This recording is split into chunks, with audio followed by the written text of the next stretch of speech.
daw ako ng lanang nito. Samplingan. Yun, Daibo. Samplingan po tayo ngayong umaga. Papunta tayo dun ngayon sa dilaw na bahay ni Boss Ricky. Go, go, go. And second attempt sampling na ito sa dilaw na bahay ni Sir Ricky. Sampling ho sila. Yan. Sa harapan yan.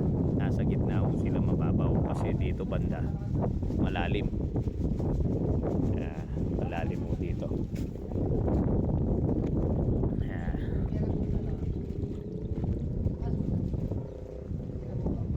Yun, hanggang bewang na lang pala dun eh. Dito naman ang Lampas Lake. Ganun o yung paikot na kanal. Mahangin na naman po ngayon, kaya maalon na naman ang paghuhuli ng isda. Sa harapan, safety po yung mga isdang pinifish cage kahit maagang humuli. Ganun po yung kagandahan ng mahangin at malamig na panahon. Ayan. Yun, marami to. Mahangin na naman niya ako eh. Yan o. Saan na naman yung ano, malamigan na proseso ng harvest. Tuklaw na sila. Lalagay sila sa bangka. Tatlong alak sila nagsampling ngayon.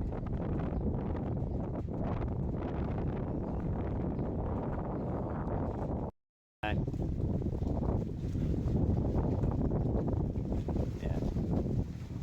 Wow, isda na. Yan, may sikane limahan ngayon yun.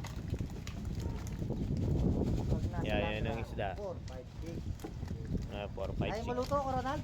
Ayan, tilapyang, ayun, ano yun, tilapyang orange. Tandaan nyo yan eh. Ayun, ayun pala tandaan niya, no? Pawalan mo na, kuya. Yun. Ayun. Ayan, pwede na kang manikwang kaikoy. May ilap no rin size na rin as ano. Tanong nito Kuya Ronald, anong prosesong gusto mo? Kasi proseso 1 di makakahabol ka ng magandang presyo. Kamarin yung magkay. Tingnan natin dito sa malapitan.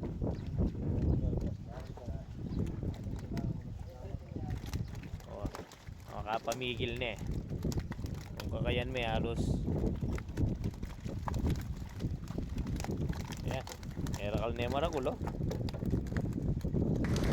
Kaya proseso ng luto.